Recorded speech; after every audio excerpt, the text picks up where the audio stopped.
from 2024 to 2025. This week, we'll be giving you our top 10 films of 2024. This is The Film Angle.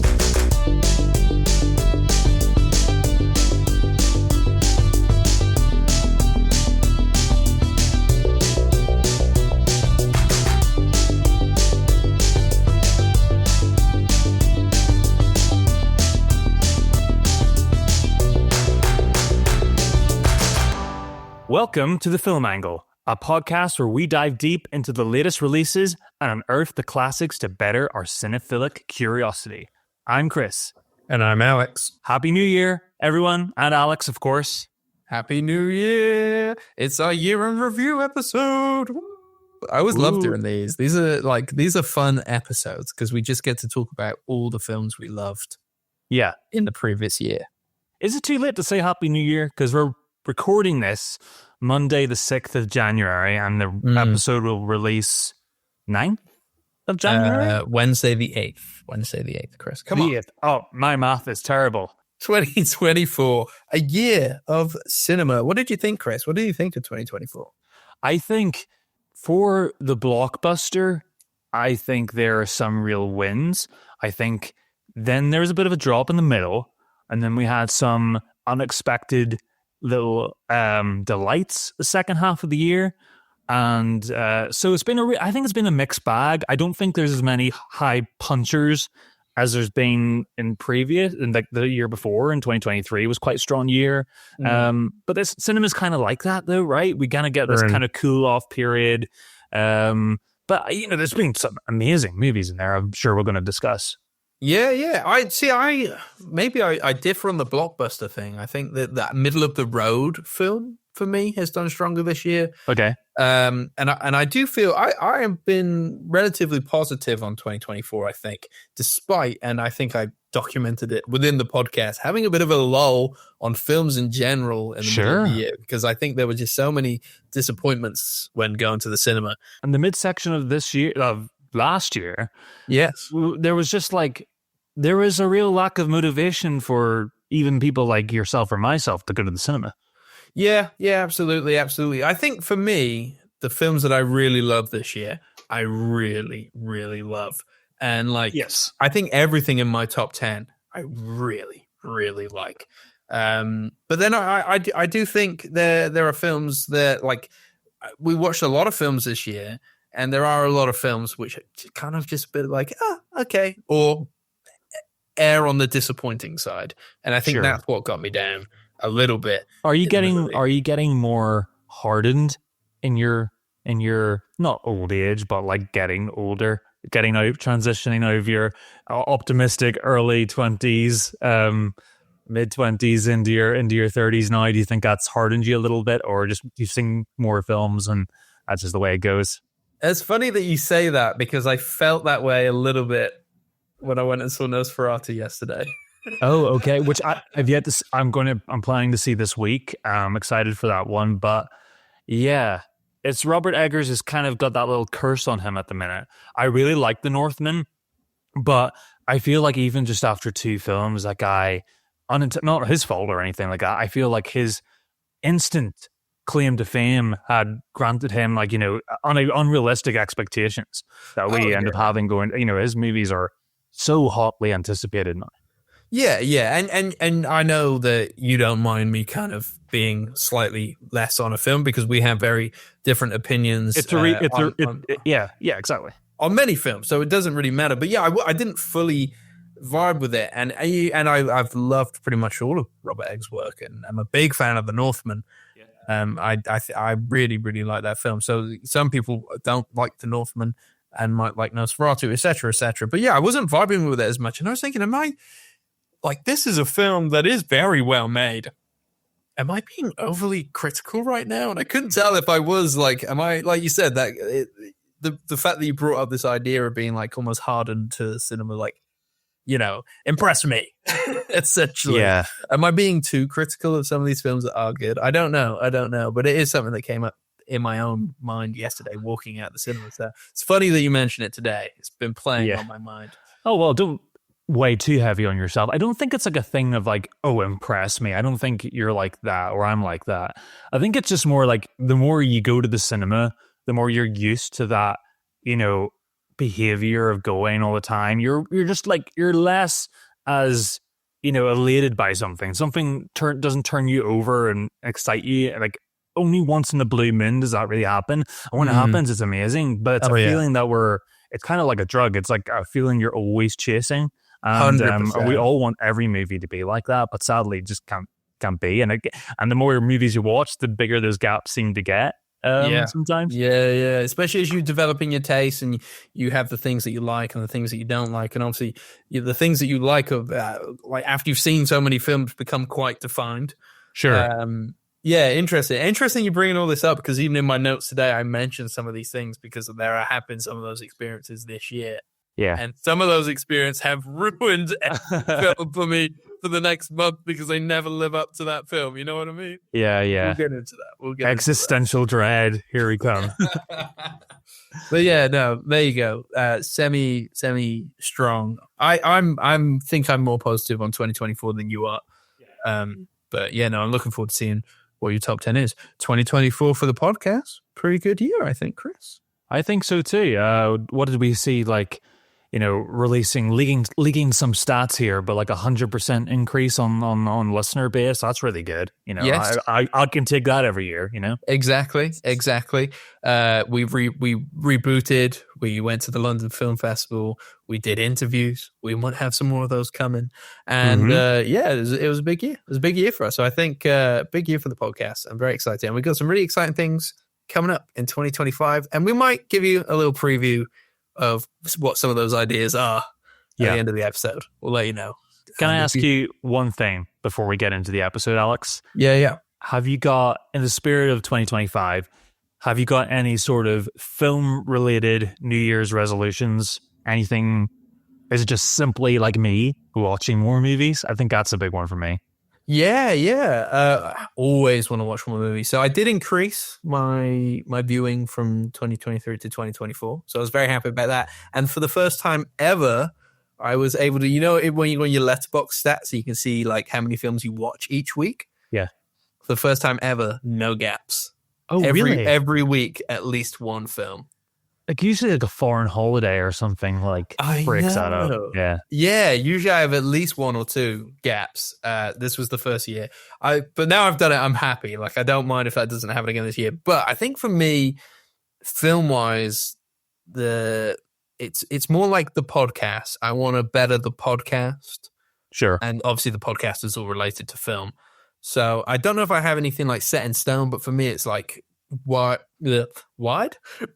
on this wave of momentum that we have with the podcast right now, and hopefully just keep improving it and making it better. I love it. So great. That's mine. But what about you? Is it a case of like just watch more? Look, yeah, it is really, because where you had a better year, I think I just switched places with you. I watched double the movies in 2023 than I watched in 2024. So yeah, I think I've got other little commitments, but I feel like I have just been a little bit more lethargic in catching up with movies. And sometimes you get those little moments. I have them like every couple of years. You'll have like a little like, I just don't feel like watching movies for like you get a little bit overwhelmed sometimes. And, absolutely. Even though I love them to bits, and I feel like I'm getting that bug back again. January you always try to start off like really hot on your heels by like, right, I'm watching at least one a day in January. I'm getting like, I don't want to be addicted to the stats thing on Letterboxd. I know. That's not. I'm telling you, anybody listening, is not why you should watch movies at all. You should watch them because you enjoy them. But yes, Letterboxd does gamify it a little too much for me sometimes. Exactly. Like, stop thinking in this way. I know if you're hardwired like us to like think in a video game sort of way and logic, I do like elements of my life being gamified, and I do love seeing the stats and all that sort of stuff. But I do just genuinely feel that excitement to watch more films. There's a lot of stuff that you caught up with on the festival that is only sort of being available to me now. So I'm looking forward to catching up on those movies. So yeah, yes. Cool. Yeah, absolutely. Yeah, and it's worth saying you are studying and you're working, Chris, and you're a gamer more than I am, and you have a big love for video games of all shapes and sizes, whereas I'm more of like a AAA casual gamer. So that's the thing. I need to stop being that, because as anybody knows who plays video games, they take up so much time. Exactly. So much time. Exactly. I want to read more this year, so maybe that's going to take away from my films. And I started that at like the end of last year. I want to read more books, and yeah, I'm on my way. I want to read like at least one book a month, at least. Well, you've been doing really good at that, because you've been recommending me books like every month or two now. Yeah. That I've still to read. So like it's like you can only focus on 3 mediums of entertainment a year, I think. So film's going to be number 1 this year. Maybe I will make books 2 and gaming my 3. Okay. Well, let's see. This is the thing. I think it's almost an element of like you at the end of the day. Why do we love these things? It's stories, right? It's stories. Sure. And like each of those mediums has different ways of telling you stories and like bringing you in. So like we just love the stories. I like to cry. That's my thing. I love being so overwhelmed with emotion. It doesn't even have to be sad. It can be like watching the editing of Fury Road and just like tearing up because it looks so goddamn beautiful. Like I just like being moved by somebody else being better at something than me. I think that's the thing. I think it's just amazing that human beings are like capable of like creating such amazing art. And it's makes the planet a great place to live on. Yeah, it's true. It's true. All right. I want to do it, Chris. I'm going to check it out on the podcast, so it's in recording history. I want to write a book. I'm going to write a book. Are you? Yeah, I'm going about me. Maybe. The virgin who loves cinema. How did you know? It's a working title. Now let's go rank some art. Yeah, that's the way rank it should art. be. Exactly. And yeah, let's give you our top 10 opinions on our top 10 films of the year based on 5 minutes of reorganizing the 10. Our favorite films of the year. They might be your favorite films of the year. Our favorite films. Yeah, of course. Of the year. Yeah, Chris, shall we get into it?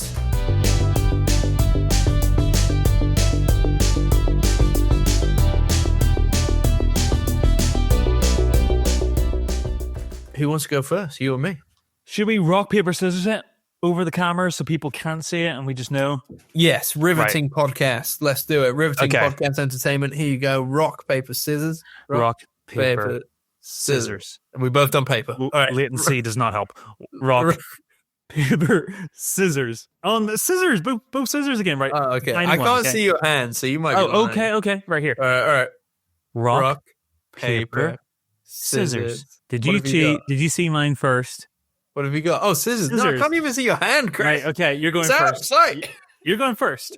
I'm going first. That was terrible. God damn it. All right, riveting podcast entertainment here. Let's go. All right, I have written a few notes just so I know what I'm talking about. Okay, so my number 10 film, and this is the first year where I have to be a little bit wanky about my top 10. Oh, using a famous catchphrase from another fellow podcast there. Ah, yes, the Cineboys do love to use that word, don't they? Oh, yeah. Yes, I am going to be a little bit wanky. So I've got a few films on here you can't see yet. So we're going off of US release date, and obviously I went to a film festival and I got to see some of those earlier films. We don't do UK release dates here because if not, we'll be talking about things like Poor Things and The Holdovers. They feel like films of like the year before last. So we try to keep it. So we have to do it, but yeah. We try to keep it as current as we can. So these are the top 10 films, US wide release. All right. So number 10, On Falling. So I did see this at the London Film Festival. You can't see it yet. I'm really sorry. I think it's got a UK release in March. It's about That's the film about is it like about like an Amazon worker heist? Just like, yeah. Yeah, exactly. It's about a Portuguese woman who's immigrated to Scotland and is working. I don't think they call it Amazon, but it's essentially an Amazon warehouse. Yeah. Technically, it's also not a horror film, but it's probably the most kind of like terrifying film of the year. And it looks into how these kind of like working class environments are so cold and can completely isolate a person, especially someone who is also then alone within a foreign land as well. So it's looking at all kinds of things in terms of kind of those environments and immigration and isolation and loneliness and how you kind of like find your peers within these places.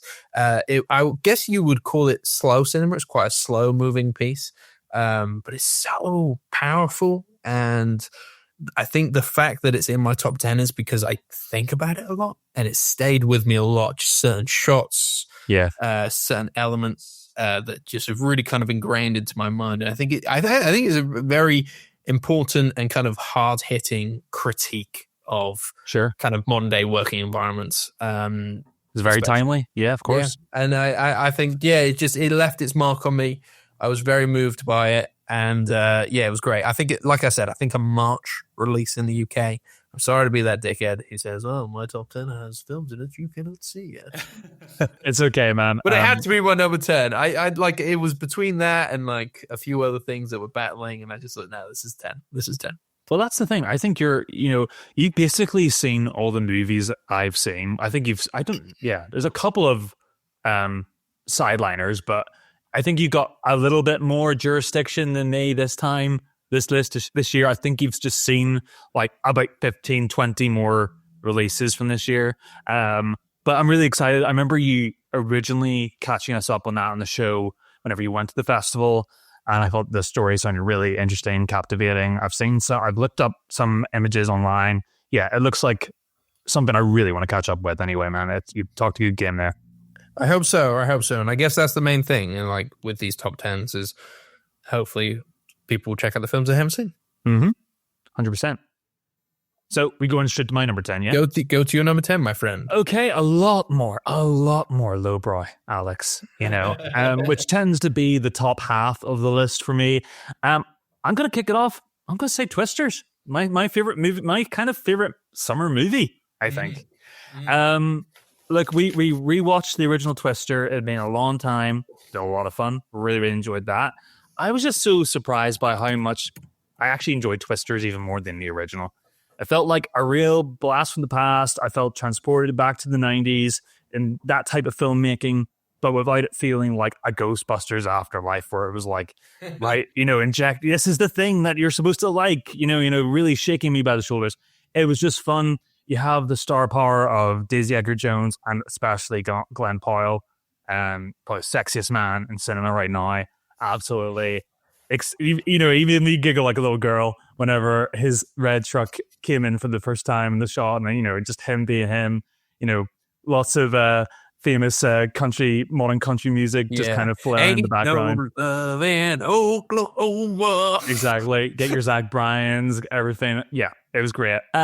But also, like the movie made like tornadoes scary. Like I felt like it gave me more of that stuff that I even think, I knew the original movie is all about that, but I felt like it went way harder into that stuff this time. It was just a full meal. It just kind of had the whole Top Gun Maverick thing about it, where it was like, yes, it's completely mass entertainment, switch your brain off stuff, but in the best way. And I had a real good fun time. Me and Lauren saw in the IMAX, and we were just kind of like in disbelief by how much fun we had come the end of it. If you lean into this sort of movie, you're gonna have such a good time.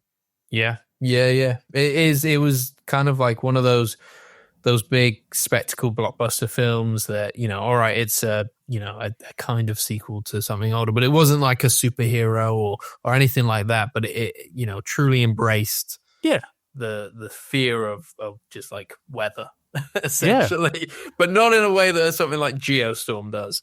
And Glenn Powell like solidified. Did you see Geostorm in the? I thought I just saw that. I think I did. Yeah. But Glenn Powell just solidifies himself as like A-list Hollywood talent now, and he was great in this film. Daisy Edgar-Jones also great, but I think like he just has the charisma that steals the show a little bit here. Oh, he's great. Just a pleasure to watch him whenever he's on screen. Because anybody else playing that role, you would have just thought he was an asshole, but there's just something about that smile. I don't know. It's very charming. He's a good guy. Anyway, so there you go. Twisters is number 10 on my list. Nice one. Well, on to my number 9, I guess.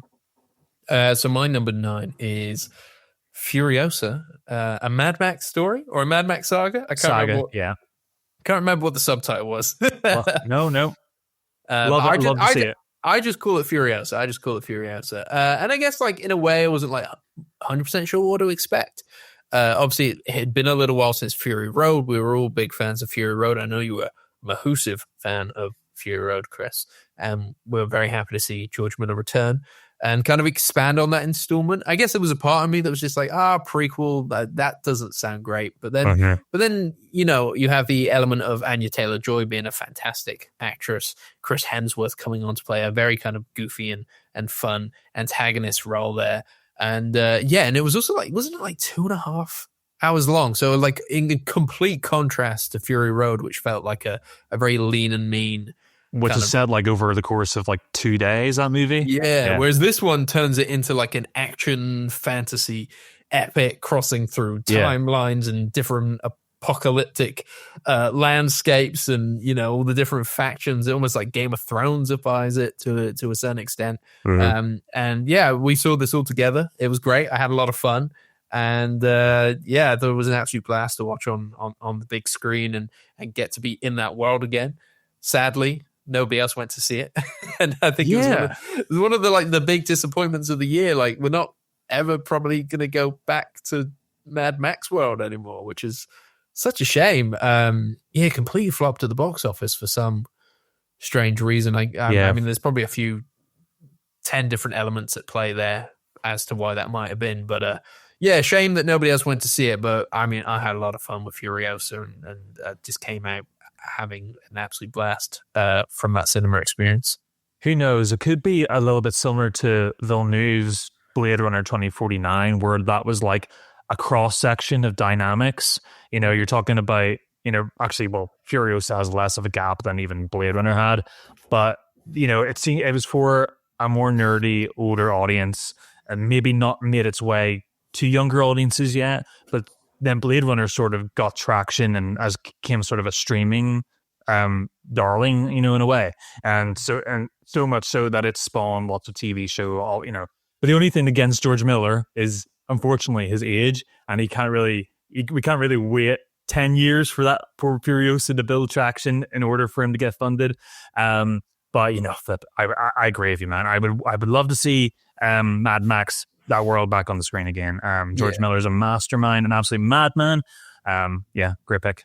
Yeah, I do. It's a shame, isn't it? Like, I think it is a case of that gap, and it being a prequel. I think audiences are starting to turn their nose up a little bit of prequels, and then you've got a Mad Max film without Mad Max in it. It's kind of stuff. Unfortunately, not for us. We love to see it, but it's a female led performance.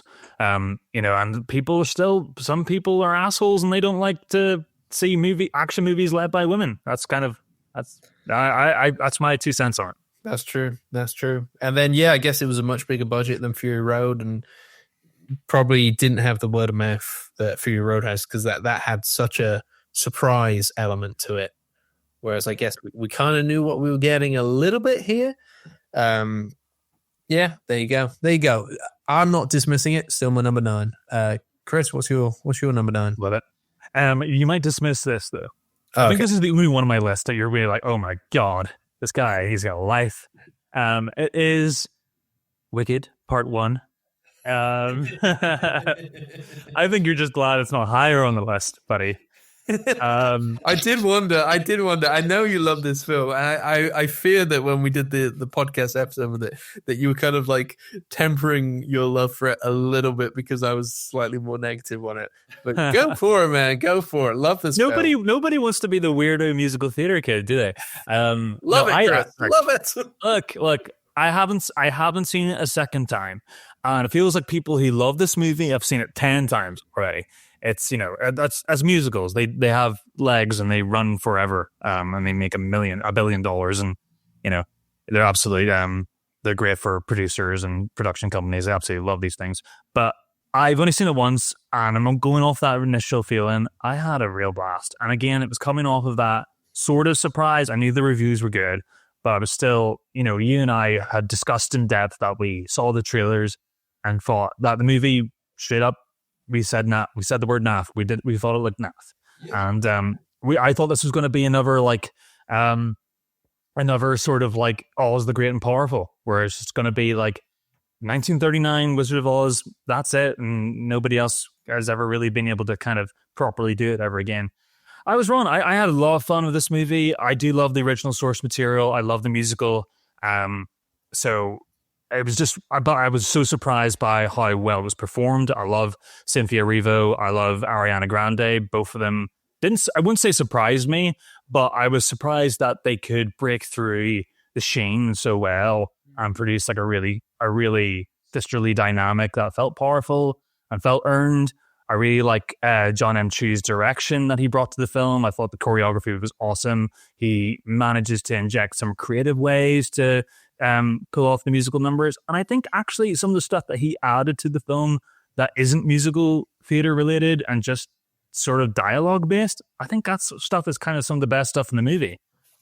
So yeah, 2 hours, 40 minutes. Jesus. Oh, we were worried about that. And then I thought it flew by, no pun intended. And then, so yeah, I'm excited for part 2. I know it's the harder part of the musical really to kind of adapt. So I'm cautiously excited, but yeah, I think they pulled it off. Yeah. Well, I agree to some extent because it defied my expectations in terms of trailers that we both thought were pretty naff. It was better than that. Obviously, I didn't love the film as much as you, but this isn't an episode where we're talking about what we hate. So if you really want to go and listen to why I didn't like certain elements of the film, you can go listen to that episode. But yeah, it's a fun musical. The music is great. I must say, like, I despite not loving it, like I am singing Defying Gravity a lot around the house. Are you? So, yeah, it's clearly infiltrated me enough. I think it's irony though, right? You're not singing it because you love it. It's a good song. It's a good song. Love it. So yeah, the others not so much, but it's fun. It's fun. I'm interested to see part 2, see how it all works together. Maybe I'll become more fond of it then. And I think as well, like I will definitely rewatch it because I think there was an element of because I think I came to it like a week or so after it released. Yes. So like there was a lot of hype at that point. Internet was I'm not going to even be nice, was annoying about it. So very hyperbolic. So like I went in again being like, wow, this is supposed to be incredible. Musical, yeah.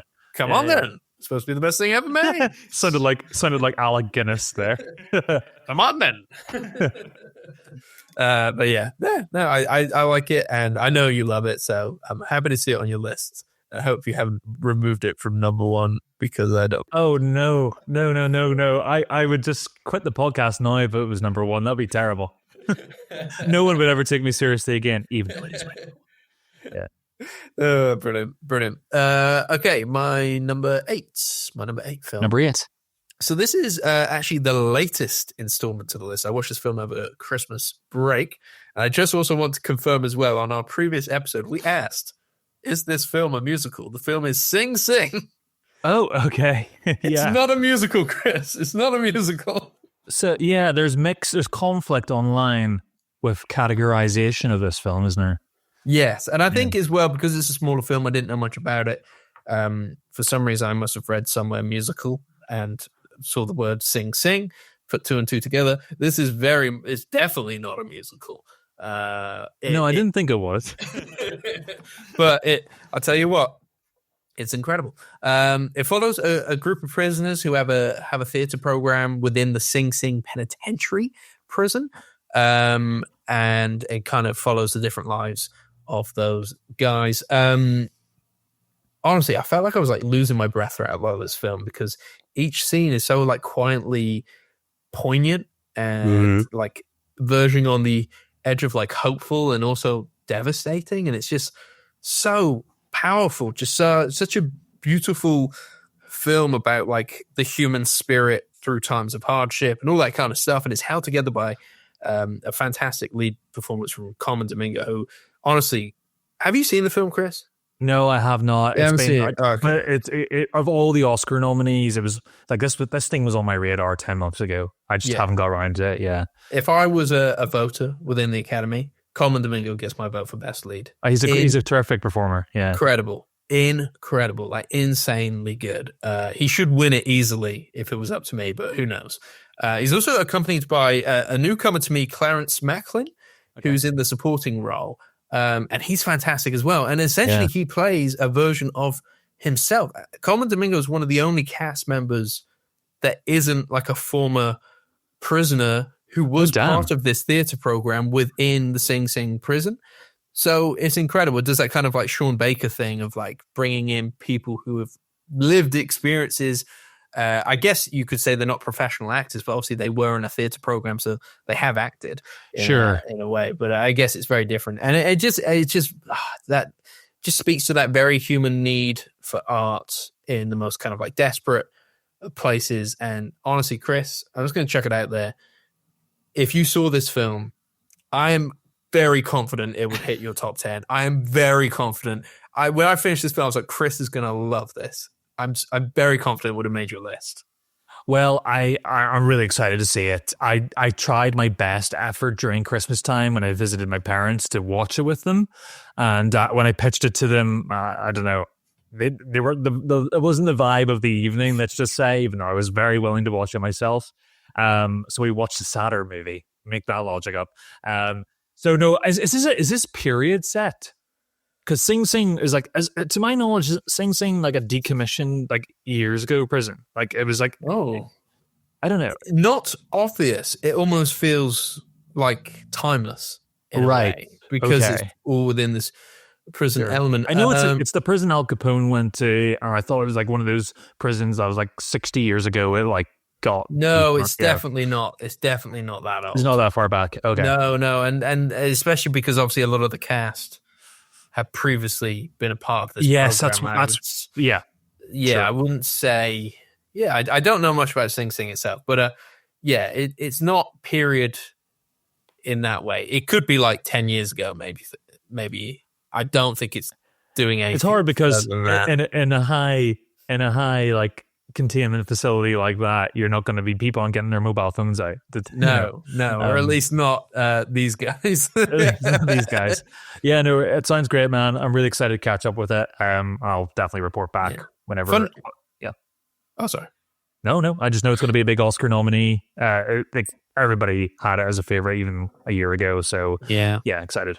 I did watch it with my dad as well. You said about watching it with your parents. I watched it with my dad, and he really, really liked this one. So I thought it was a perfect watch with your parents. Maybe that's why I pitched it. You know what? Yeah, it's really good. It's really powerful. It's great. Lights off. Just kind of like we're all sitting here enjoying a good feeling emotional. Nice, man. Okay. So that brings me to my number 8. I'm going for another. Well, not children's movie. I guess Wicked wasn't a children's movie. It's an everybody movie. I'm going for a children's movie this time. Like this is The Wild Robot. DreamWorks The Wild Robot. Oh, yes. Yeah, so I think you're more recently caught up with this one than me. Literally days ago. Oh, days ago. Okay. Yeah. So looking forward to hearing what you have to say about it. But yeah, I saw this back in cinemas when it was released. I was almost a puddle by the end of this movie. It's terribly moving. It's such a great, sweet little children's movie. Almost a silent film for half of its runtime, if memory serves. And then kind of, as the animals in this are sentient, and it follows Lupita Nyong'o's robot. He's kind of gone off course. She's kind of like almost like a Tesla, Amazon, or like she's almost like an Echo Dot came to life and became a robot.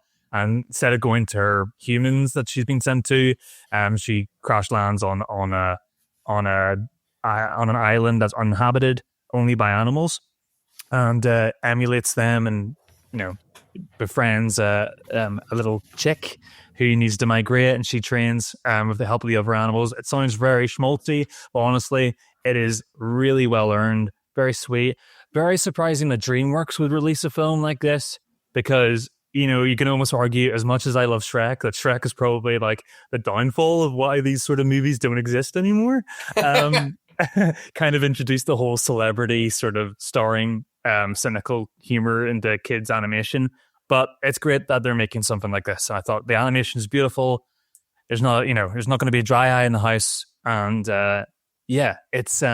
it's just the right amount of schmaltz without going too much. It's almost too much, but it's just the right amount. It's quite like dark as well. Yeah, it's about death, really, isn't it? Yeah, and I was watching it with M, who has read the book and taught it as part of her class with her kids, and says it was a very kind of very faithful adaptation, and the book is probably even darker in some senses in terms of diving deeper into some of those themes that it touches upon.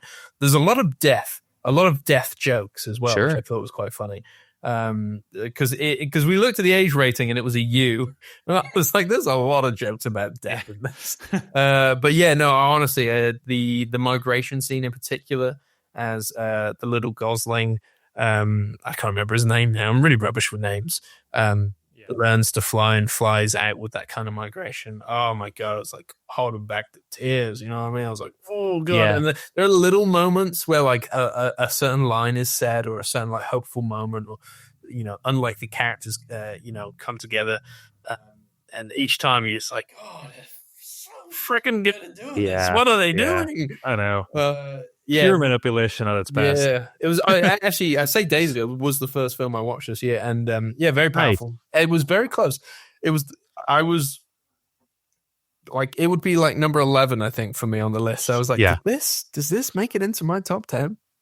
I had to fight with it for a minute. I was like, is it? Oh, I don't know. It's very powerful though. Very good film. So, are you saying, like me, it's the best animated film you've seen of last year, or is there like an animated film still to come into your list? No, I think that is. I think the rest of my films are all live action. You've stunted me for a second there. No. I know a lot of people, like myself included, I really liked Inside Out too. But I thought it was a little slight, in many ways. As I did enjoy it. I thought it was a good continuation. It wasn't up to the level of Wild Robot. Like I said on the episode where we talked about Wild Robot, it completes the perfect trilogy of sad robot movies, including Iron Giant and WALL-E in there. So, welcome addition to the family. Yeah, what a trilogy. We should sit down and watch the Just be devastated. Yeah. Pull up your 6-year-old in front of those three. Yeah, you're right. Inside Out 2 was fine for me. I didn't love it. I've got a feeling, even though I'm a massive fan of Moana, neither of us saw Moana 2. I've got a feeling it probably wouldn't have made our lists. Sold like gangbusters though, right? I mean, like, well, isn't that like, of course. Yeah. Top 5. Is it the biggest Thanksgiving weekend maybe of all time? Yeah. Yeah. The thing is, Moana was like the number 1 film on Disney Plus for the last 3 years running. So despite the fact that Moana, when it first came out in the cinemas, didn't like run gangbusters with money, it did okay. We worked in Toys R Us and none of the toys sold. Yeah, exactly. Yeah. But I guess over time, kids have come to like love it, and when it's readily available on Disney Plus, they'll watch it over and over again, and the music's great and all that kind of stuff. I love it. I think it's a fantastic film, the first Moana. But Moana 2, if you listen to the production, it was like they were halfway through making it as a TV show, and I think it was Bob Iger who was just like, no, let's always full of good ideas. Yeah, this is silly. We can make $1 billion here. Let's turn it into a film. And clearly it was a good idea because they made $1 billion. Or it's on its way to make $1 billion. I'm not sure where we're at yet, but it's a big film. It's a big movie. But yeah, there you go. Anyway, we're on to something else here. We're not here to talk about Moana 2. Sorry, neither of our lists. I opened up the discussion. I'm sorry. No, I think it's me who goes on the tangents. I think you're all good. Tangents are good. Fine. Number 7. Number seven. Okay. My number 7 film is Bird by Andrea Arnold. If you've seen any Andrea Arnold film at all, she's so good at the social realism stuff that it almost comes across as effortless at this point. And on the outside, you might see this as just another film set within a British council estate that she is kind of going in and looking into the kind of different relationships between different characters and all that kind of stuff. But in this film, she adds an element of magical realism that almost like turns it into something which I think I can say now, having seen more Miyazaki films, is it feels like a live action Miyazaki film. Ooh, okay. Nice. Like I like it. it's very interesting how the magical realism plays into it, and it's very sweet and sad all at the same time. It explores family connections within a class and a location of England that's rarely explored on film. The same way that Sing Sing uses characters or like actors who kind of have those lived experiences. Andrea Arnold does the same thing here.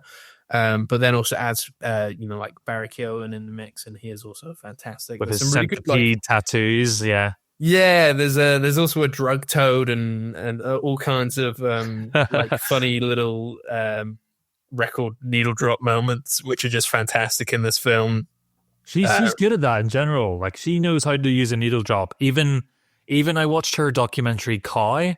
A couple of years back, which stuck with me. That's sad, that movie. Which just the movie just is set in England, observes a cow for like and its calf over the course of like a year, and there's one scene where all the cows are going round in a circle, and they're all being processed for the dairy, for the the milking machines, and Fairy Tale of New York is just playing in the background, and like.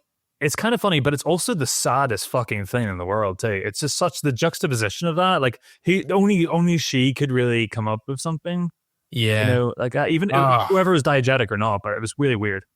Oh man, I'm looking for because I don't think it might have made its way to the Plymouth Arts Cinema, but it had a very limited release, didn't it? But it didn't. I saw it on Mubi at the time. Not promoting them at all. I'm not talking about Cow. I'm talking about sorry. Bird. I'm hoping. Yeah. I think it's a movie film, so hopefully it'll be on there soon, and you can catch up with it because I think you will really, really like it. There's a moment of like Sleaford mods into Coldplay, which is a very powerful moment. Oh wow, okay, surprisingly so. Give Bird a watch when you can, because I honestly was one of the more kind of. I think there's something about all these films that I put on here so far. They're all quite moving. Maybe apart from maybe Furiosa, that one wasn't as moving. It's angry though, right? Yeah, it's a different emotion. Yeah, exactly. Made me feel different. made me feel like a man. No, I mean, man, I think Andrea Arnold, why would you miss one of her movies? I think they're all kind of, the three that I've seen, Fish Tank and American Honey included, they're all movies are vastly different, but all worth watching. She's a keen observer is how I would describe her. She's got a really interesting way of observing the world. Yeah, which very is unjudgmental. 100%. Yeah. Okay, so is that my number 7 now, Alex? Yeah, your number 7. I watched this movie last night. Recency bias, but no, I think if I watched a second time, it could probably even be even higher. That is Hundreds of Beavers. Technically, apparently this movie goes back to 2022, but it was released in the UK last year. Sorry, keep saying this year. Summer of 2024. What an ingenious piece of, solitary entertainment that I can't compare with anything. It is a love letter to your Buster Keatons, your Charlie Chaplin movies, and your Bugs Bunny, your Looney Tunes movies. Looney Tunes. It's a live action Looney Tunes movie basically, and it's insane. It's about this trapper, or wannabe trapper. He starts off as an Applejack guy who of the local beavers who are all dressed up. They're all people dressed up as beavers. Destroy almost like Disneyland characters. Yeah, or like mascots. Yeah, everybody apart from like people who are deliberately humans, which is 4 characters in this movie. Everybody else is a person dressed up as an animal. So there's this sort of like complete cartoonishness already. So yeah, he's a wannabe trapper who is fallen in love with the merchant's daughter, and he has to kill a certain amount of beavers to be able to win her and win the approval of her father, the merchant. And so he goes on this odyssey as he starts off as a bit of a buffoon, and he progressively gets better at hunting these beavers. It sounds insane, and it definitely lives up to his title because I can attest there's hundreds of beavers in this movie, and they get murked pretty hard.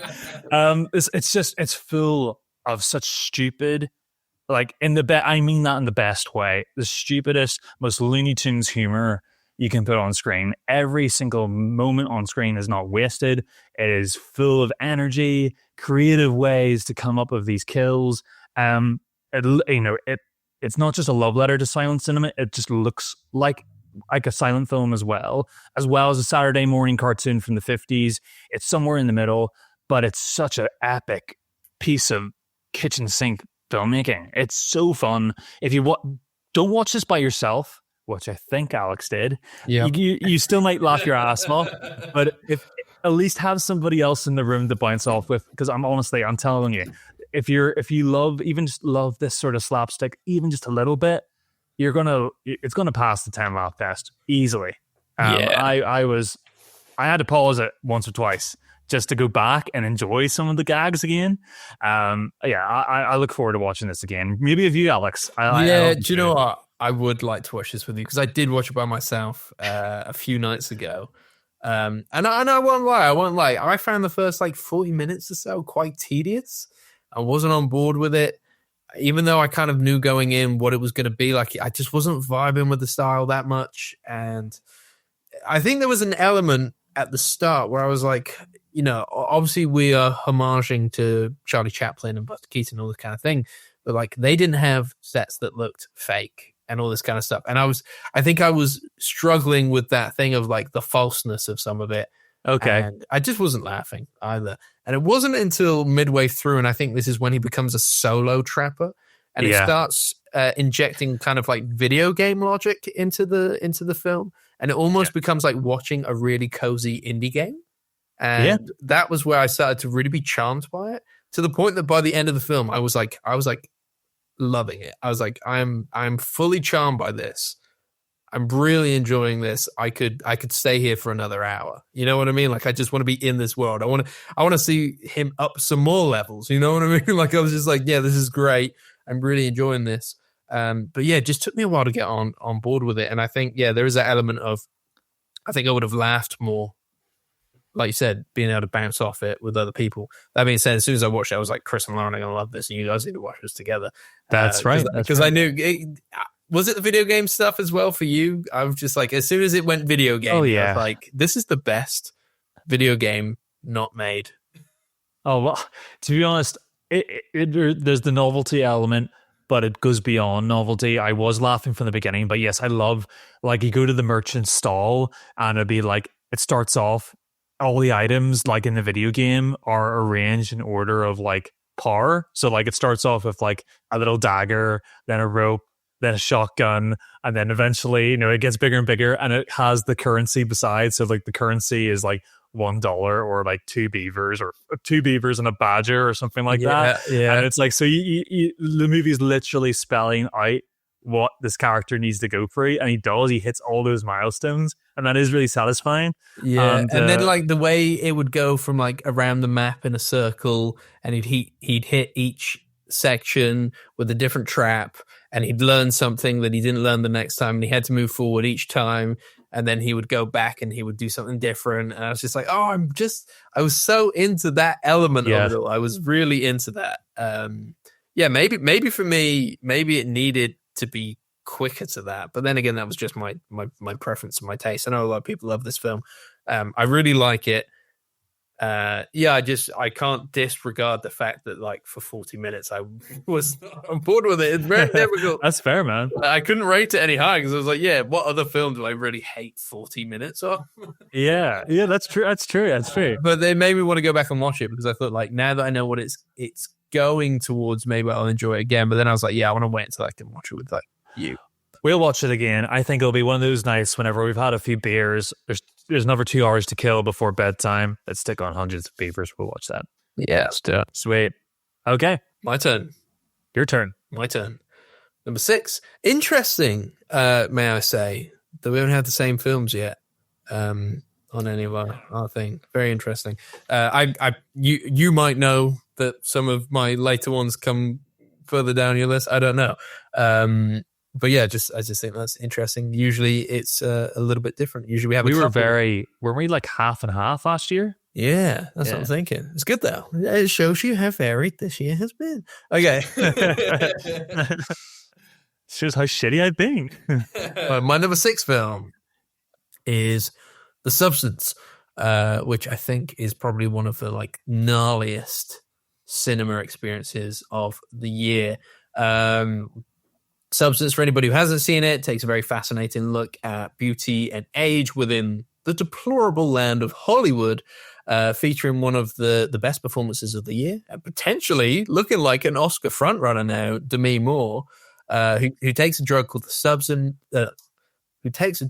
Substance, which essentially births a younger version of herself, a younger, hotter version of herself, who takes over her life every other week, which then kind of, the rules get messed with, and it takes body horror to the next level, delivering some of the most kind of like fun and gruesome imagery we've seen this year, all kind of expertly put together by Coralie Farger, and honestly, just one of the best kind of wild ride cinema experiences of the year. I just wanted to like clap by the end. Just buzzing, loving it. I'm not just picturing you clapping by yourself. I did see this with someone. I saw this with them. I do have a girlfriend. No, Lunar. I can only. Well, let's just get this out of the bag right now. This is my number 6 also. Oh, I made that comment at the very moment. I know. As if I knew. But we don't actually know each other's top 10s this year, so it's quite interesting. Went in blind. We went in blind. Okay, good. I did wonder if I think maybe that's what made me think when I saw that my number 6 was The Substance. I was like, I wonder if Kris has this on here. Interesting that we haven't had it. Anyway, carry on. Yeah. Yeah. So this Hundreds of Beavers is now Lauren's favorite film of last year. Substance is number 2. We both absolutely loved this when we came out of it. And I think that's it. I think we had a couple of movies, and I'm looking at you, Maxine, that promised the grotesqueness, the over the top horror bloodbath that we thought we were going to get. And I think The Substance was a really good. It's horrible to say it, but it was almost like an apology for that, for the lack of that promise. Because I feel like a lot of horror movies, though I've kind of enjoyed the genre the last year or two, it's lost its teeth a little bit. And this really had its teeth really sunk into me. I thought it takes you for a wild ride and never refuses to kind of let you off it. It just keeps upping the ante. And besides all the Cronenbergian, like, absolutely incredible like designs and costumes and all the yucky stuff that's to come, it even finds some of its most horrifying moments in its mundane stuff. Like, even if it's just Dennis Quaid, eating lunch, it's like disgusting. Or, obviously I said about Demi Moore when we talked about the film in that podcast episode, about that scene where she's trying to get ready for a date and just like the chaos of that. I thought it was an adrenaline fueled, pulsing movie. And I thought both Margaret Qualley and Demi Moore were just incredible. And I thought it was one of the most unique films that I've seen last year, and I definitely deserved to place on the list, man. I completely agree with you. I think it was a lot of fun. Like I said on that episode, the French female filmmakers just know how to gross us out. Yeah, it's true. It's true. And it's so great to see something that's like quite genre specific doing quite well. Yeah, doing really well. Its awards line up to the point now where Demi Moore just won a Best Actress Golden Globe, which essentially like puts her as the front runner for the Oscar now. Whereas everybody thought it was going to be Mikey Madison, and it still might be. You never know. But the fact that she's even in the conversation is just kind of like, oh, I wasn't expecting this from I guess a slightly more artistic horror film, but horror never gets spoken about. Yeah. So this is great. This is fantastic. So I'm very happy to see how well it's doing. So. Like, it shows, like, you can be really daring out there, because that's probably a reason why this film's doing so good, is because it's such an easy sell. You can go up to anybody who you feel like will even just like it a little bit and just say, like, you don't even have to tell them about the plot. Just say to them, it is the grossest thing in a good way that you've seen probably in the last 5 years. Or, maybe not. It's probably is it on par with Titan? maybe Titan might win that award just a little bit more, but I think in terms of like imagery, I think it beats Titan, but I think there are certain like there's more disturbing qualities. Disturbing plot elements in Titan, which Sure. make it more grisly in terms of like, oh god.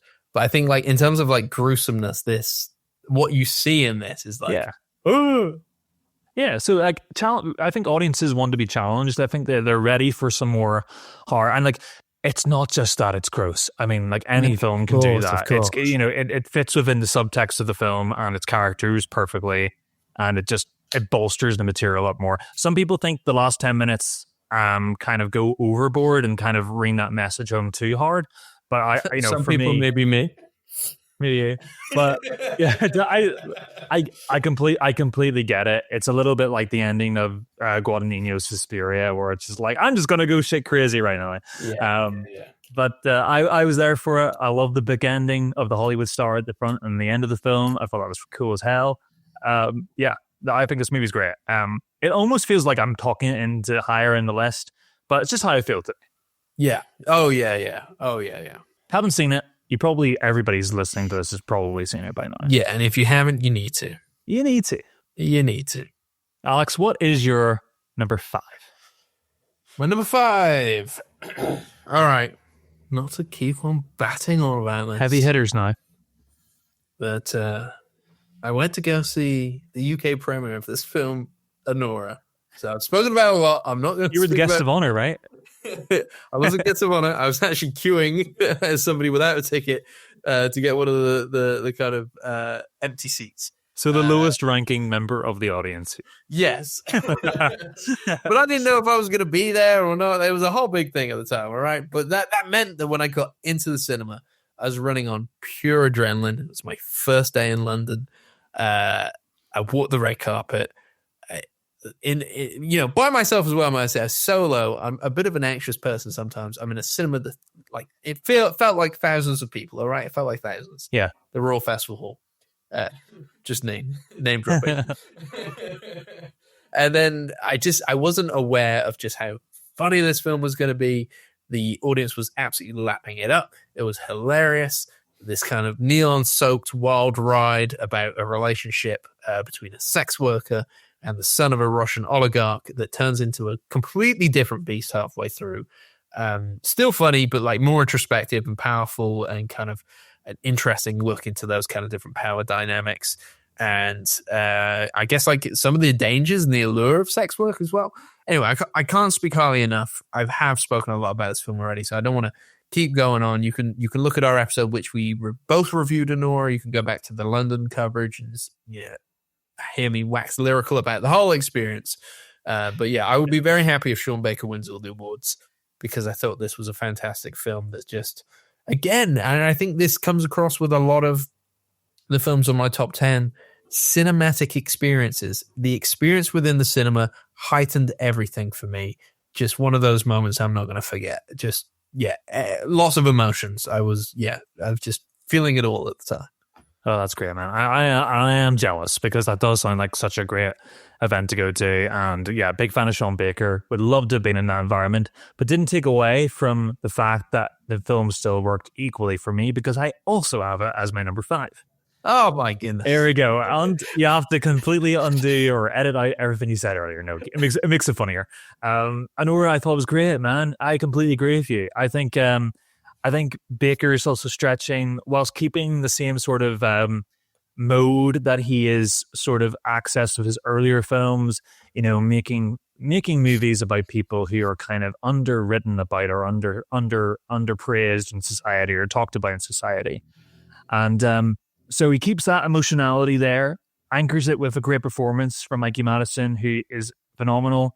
It has a great ending, but also like it's daring enough for half of the movie to be a Peter Sellers Pink Panther movie, basically, where all these slapstick shenanigans go on, and it's just like it takes 10 minutes. You think this is just a deviation, and then you're like, oh my god, this is just the rest of the movie, and I'm like, I don't know this is what I was coming in for, but I'm really having a lot of fun, and then to have that for about 50 minutes, have you laughing your ass off for about a good nearly hour, and then to like really throw in a real daring ending that doesn't feel phony. It feels like Mikey's earning that moment between her and her co-star.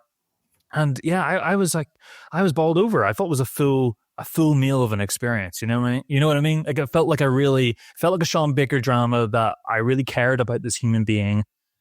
Really felt for her in her situation. But also I had a really good time as well. So like, that's all you can really want from a movie, I guess. Yeah, like entertaining, but like kind of mature themed cinema. That I wouldn't say it was like specifically an art film. Like, it felt like a blockbuster in a way. It felt like an old school Hollywood comedy.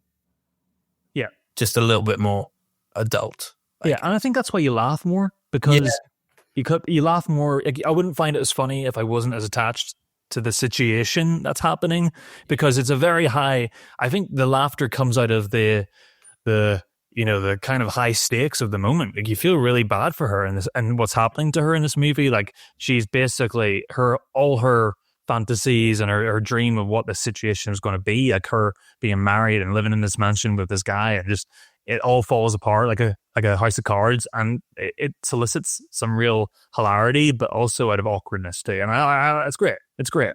Yeah, absolutely. It's great. There's no date on the Blu-ray release yet in the UK, which is a shame. Potentially, they're going to wait and see. They're going to do a re-release. I was about to say, re-release it. Yeah, they might do the Oscars re-release, but I really want to own this film just because it holds that special place now for me. I want to own it. They do this every Oscar season, man. I think Sing Sing is getting a UK re-release at the end of this month as well. You can buy it digital. You can buy it, because that's what I did. But I guess you can buy a Nora digital as well. Actually, now that I come to think of it, I just want to own the physical copy. The people will want that. Like, we'll want that on the shelf for sure. But they do this every year. I remember, was it 2017 when Greta Gerwig's Lady Bird came out? I remember I went to the View in Plymouth, and I went there and I was like, oh, is Lady Bird playing? Because all the staff members were wearing T-shirts that said Lady Bird on it. And they're like, no, it's not playing. And it didn't play there for another 4 months after that. What? And it never played. It was the most bizarre thing in the world. But yeah, they do this every year. UK, we're just a little bit slower at getting these movies out. But no less excited. I heard the other day that it was to do with so like obviously these more prestige films that are getting the Oscar buzz. It's so they get nominated for BAFTAs, apparently something to do with the BAFTA cutoff date. Okay. I don't know, I heard something. Sure. I've been on a podcast. Look, it's a business at the end of the day. It is a business. They got to make as much money, and they probably make money from getting awards. They want to stretch the legs out as long as... I get it. For me, I just want everything at the same time as everybody else. It doesn't make sense, but they... Yeah, I'm better than everybody else. They won't get it as quickly as I will. I don't know. Well, that's what you get from being the third most powerful country in the world. You still can't get movies on time. There you go. Are we the third most powerful? I don't know. We're top 10 richest, right? Definitely. I don't know anymore. Maybe, yeah. Maybe I need to recheck. Alex, before I talk more absolute crap, number 4. Yeah, 4. Okay. So my 4 to 2 films are pretty much interchangeable, I would say. They've been moving every day. I'm like, actually, no, that's number 2. That's number 3, and that's number 4. My number 1's always been Set in Stone, but my 4 to 2 have just been interchangeable, and these are all 5-star films for me. Support your theory that last year was a good year. Yes. So my 4th film is Nickel Boys. So this is a film about 2 boys in a reform school in the 60s in Florida. Yes, I saw this at the London Film Festival. I really got to stop talking about that, honestly. It was the 4th film of the day. I was very tired. It ended up being one of the films that stuck with me the most. I'm just picturing you just dozing off, and then suddenly Nickel Boys turns on. You're whoa. Part of me was because I think I ended up buying these tickets because I just heard so many good things about Nickel Boys, and after having seen 3 films, there was part of me where I was like, the ticket was only a tenner. Can I go home and sleep? And I was like, no, you don't get to do this every day. go to that fucking cinema. This is turning me on so hard right now. Okay. Interesting. You've really put me off. I'm blushing. I'm blushing. Anyway, it really stuck with me so much so that I bought the book the next day, which I have now read the book. I finished it the other day. I keep saying the other day a lot. And I can tell you now, it's a really incredibly well adapted book, because I wouldn't even know how to start with adapting the book, because it's quite unique in itself, but it almost like takes the core of the story and how it's presented, I guess, in a way. Like, because it isn't a point of view book, but the film is set POV throughout the whole thing. I don't know. It just stays true to this creativity that I think the book brings, and hard-hitting nature when it's talking about something that is quite powerful. Now, I can't remember if I said before that this was based on a true story. It's not based on a true story. It's almost influenced by true stories about reform schools within Florida, within the States, and some of the terrible things that went on there, specifically towards African-American, predominantly young men. So I do recommend going in with a little bit of knowledge, because I do actually want to go see it again now that I've read the book, and I have a general idea, because it actually took me a little while to get into it. Not like Hundreds of Beavers, where it was like 40 minutes of hate. It was just kind of like, I'm feeling a bit unsettled. What's going on? What's the story? I went in almost too blind to this film. But yeah, once I settled in, it's quite a long film. It's like 2.5 hours, I think. Like by the end of it, I was just like blown away, emotionally exhausted. The POV stuff is so well done. It looks incredible. Is that part of the film or all of the film? The whole film. Now, Ramel Ross does like play within the rules a little bit. He gets quite creative with it at times. I've seen stills online where is it like the POV, like the characters looking in a mirror? I've seen, that's quite interesting. Like how logistically that sounds like hard work. Yes, and there's some other stuff, but I don't really want to get into it because I think it would spoil it. Okay. But it plays with it. I'll just say it plays with it in very interesting, creative ways. Not once does it feel like a gimmick. In fact, I don't know how you would tell this story as powerfully without it. It's just, it's just fantastic. It's a really special film, and I'm really surprised. Like, I know it is getting a little bit of buzz, but I am really surprised that it is like not the film on the tip of everybody's tongue right now. And I'm not sure if that's something to do with the release. Like, it seems to have had quite a staggered release, even within the states, of like state to state. And then the UK was literally a few days ago. And this is an awkward time. So I'm urging you to go watch it, Chris. I know that. I'm going to go see it this Wednesday. So I'm really, really excited to see it. I can't add anything at this time. I think if I'm going to go see it in 2 days from now, what do I need? What would be the best place to what do I need to know before going to see this movie? Well, I think having spoken to me, you are probably in a good place. That's enough. Like, was it just the fact that you knew nothing about it when you went to see it? Yes, I just knew it was a sad film about racism in the South in the 60s. But I didn't have it, I didn't know it was in like a reform school. So plus the medium of it being shot as a POV is kind of like, okay, I didn't know. Yeah, sure. Yeah, I knew a little bit about the POV, but I guess I hadn't really thought about it too much. But I think it takes a while to get to the reform school. And because it jumps around a lot, when it does go there, I'm like, when are we leaving here? And then I'm like, oh, this is what the film's about. All right, okay. Because when it had been about other things, I was like, well, surely this is a brief moment in time. And they're like, oh, it's not a brief moment in time. This is the right. Film. Okay, I'm getting there. I'm catching up. It's fantastic. It is fantastic. I can't wait to hear what you think about it. Yeah, and maybe in the next episode that we do some reviews, I'd love to hear your thoughts on it. Just because we will be taught. It's inevitable. We can't avoid it. And we want to do an Oscar, a ranked Oscar list, maybe with a guest. Maybe that guest is confirmed. And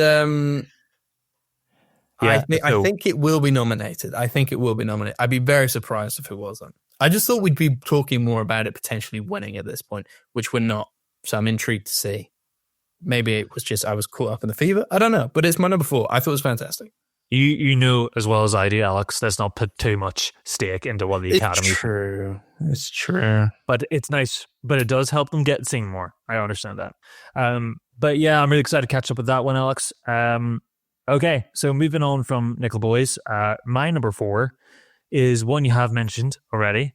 And like, again, this is interchangeable too. It is Furiosa, a Mad Max saga.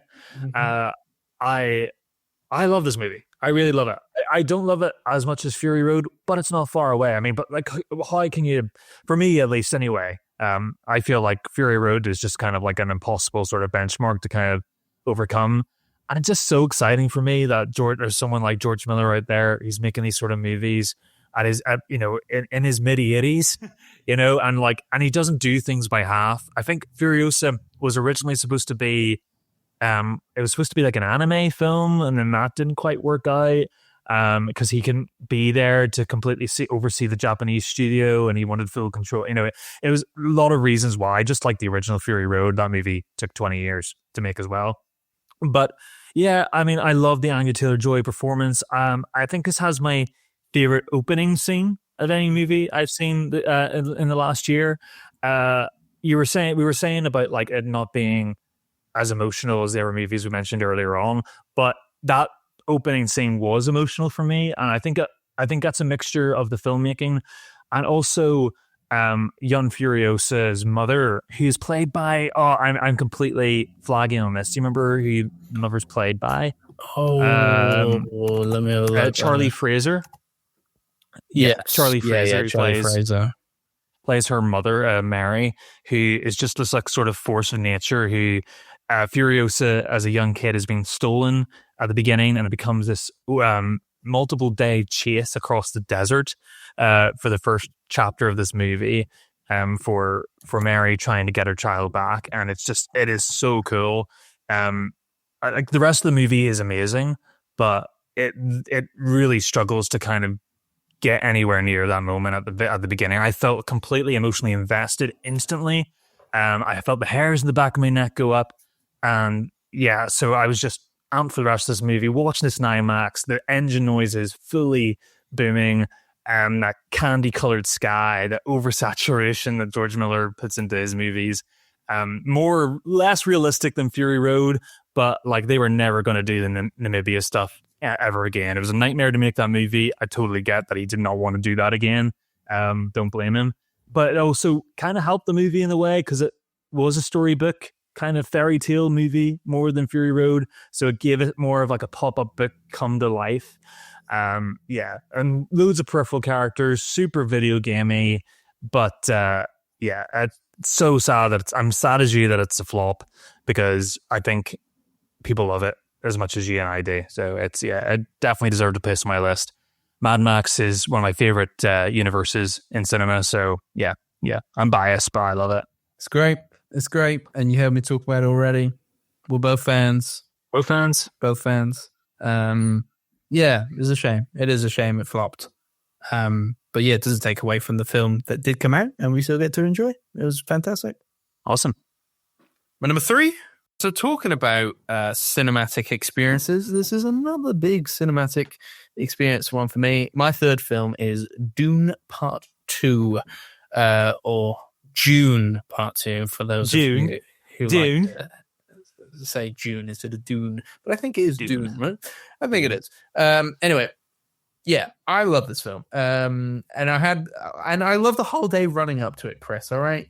I was a little bit late to it, wasn't I? Because I desperately wanted to see it in IMAX. I didn't get to see the first one in IMAX, and I desperately want to see this one in IMAX because of all the good things that we heard. And I wasn't able to get back to Plymouth when it first released, so I had to come back a little bit later. And you took me out for the day, Chris. You took me out. I don't know about that. I think you still drove, didn't you? Oh yeah, right. Yeah, I still drove. And we used your uncle's like car park space. Like I was along for the ride, basically. Yeah. Okay. True. All right. Well, we had brunch. We went out together. All right. Made it. It was very cute. Yes. Yeah. We had brunch together. We had a little Starbucks and went into Dune Part 2 on the IMAX and. Yeah, I absolutely love it when sci-fi is taken seriously. Denis Villeneuve is obviously the master of this. He takes this kind of epic and makes it feel very grand yet personal, all at the same time. And like, I love, even though I've not read the book, I love how it does embrace some of the weirder aspects, which you have kind of spoken to me about from the book. Obviously, it doesn't go all out on some of the stuff, but I love how it incorporates those weirder elements. I think it's great. Yeah. It does some really good. It makes some right decisions, let's just say. Yeah, it would have exactly. Yeah. This is probably the best Timothée Chalamet's been. I'm a big Chalamet fan. I just love that he's quite gawky and awkward at the start of this film. And as soon as he drinks the baby worm blood and he delivers that speech. He drinks the blue, yeah. Yeah. And he delivers that speech in front of the Fremen, in front of the very religious Fremen who are like at odds as to whether he is the Nisan al-Gaib and all that kind of stuff. Yeah. But he's so commanding in that scene when he commands them to silence. And he just like all of a sudden, for somebody who is not intimidating at all, and this is coming from somebody else who's not very intimidating at all, he was intimidating. You know what I mean? Like he's big. I don't know, like just his whole mannerism changed. And I was like, that there, sir, is acting. Fascinated with Dune. All of it. Came a little bit obsessed with it afterwards. I rewatched it again recently. There is no doubt it works better on the big screen. It is a big screen film. Can't be helped. Are you going to do the books one day? Maybe. They're not on my priority, but they're a bit scary. Yeah, I've heard, as in like, I'm going to be scared at night? Or like, they're quite like big. Look, I read I've only still read the first one. I did enjoy it. I did really enjoy it. But like you were talking about Nickel Boys, man, like saying like, oh, that's going to be hard to adapt, which I'm sure you're right. But I read Dune and I was like, there's no way. Like I know Lynch tried it, and yeah, that movie is, I think is hard work as well. I think the book comes with a glossary at the back that's like 5-6 pages long, and the first chapter it took me an hour to get through the first chapter because I was just to and froing all these words like Gom Jabbar and like Kwisatz Haderach and everything like that. I'm like, what? But the movie gives you no warming up. It just throws you in there and just like, you don't know. Well, you got to look at the glossary. And the David Lynch movie did the same thing where you went to see it in theaters. They gave a glossary out to people and when they went to see the movie. So you just imagine your 10-year-old looking at a laminated piece of paper while watching Dune. It's the only film that's ever still happened for, which is funny enough. But yeah, so like Denis had a fucking mountain to climb here. And Jesus, man, he's created one of the better top 10 sci-fi movies of all time, maybe. Yeah. It's so good. It's so good. And as an IMAX experience as well. Like, one of the best IMAX experiences. If you're watching this at home for your first time, oh man, like I would even say wait till it gets a re-release for part 3 and go see it in IMAX again before you watch it at home for your first time. It's it's that night and day of an experience. Yes. Yeah. No. Yeah. I kind of got to confirm it is. It's still good. It's still good. Like I still was like, I'm not going to change my rating or anything, but like it deserves the big screen. Yeah. Rumble in your seats and the verticality. Oh, it's brilliant. Yeah. Okay. Yeah, that's nice, man. Anything else you want to say about Doom Part 2? Before we move on? I know I just interjected, but I think we're all good. Yeah. That's my number 3. What's your number 3? Number 3, Alex. Earlier I would have said it was my number 1. But I've had some thinking over the last few months and weeks. And number 3 for me at the minute is Challengers. And like, this could be swap between my number 2. It just depends on the day. But my top 3 are top tier movies. Like these are movies that I've given five stars to, my 3 to 1. So yeah, like yourself, Alex, I came out of Challengers invigorated and excited about cinema during a time where there wasn't that much to see. I think I absolutely am in love with Luca Guadagnino. All of his films that I've watched, I find profoundly entertaining and different and exciting in some way. And Challengers has everything going on for it. It has one of the most intense love trios that I can sort of remember. It's kind of almost harkens back to the old Hollywood 1950 heartthrob trios, but obviously it has a bit of that more modern contemporary sort of sexual thrust behind it, and it's so exciting to watch. The soundtrack is insane too. I was listening to that in the gym for weeks afterwards. Coming out of the cinema, I just never felt as like sweaty and excited about a film in quite a while. You know what I mean? You know, I was like, oh my God, where was that? Why didn't people tell me about this? Yeah, I know exactly what you mean, Chris. So much so that I may get into it a little bit later. I knew. I had an inkling. You had an inkling. Okay, well, we'll talk more in depth whenever it comes higher up in your list, right? Well, sure. That's up to you. If you want to say any more from your side, that is fine. No, I feel like we'll get into more later. Cool. All right, then. Well, you're going to know exactly where it is on my list because my number 2 is not challenged. It is The Seed of the Sacred Fig. Yes, it's not got a UK release date yet. Sorry. It's coming out in March. All right. So just got to go watch it when it does. That's ages. This is one of the most kind of like profound, moving, and potentially important films of the last year for me. Especially in a year that has like seen quite a lot of like global political turmoil and unrest. Director Mohamed Rasuluf. I'm not exactly sure how you pronounce his name. Apologies. So he essentially filmed this in secret during political unrest in Iran a few years ago. Ended up with kind of riots and protests where young Iranian women were removing their hijabs in protest and essentially being beaten and taken away by authorities to like unknown and undisclosed locations, and some of them just did not appear again.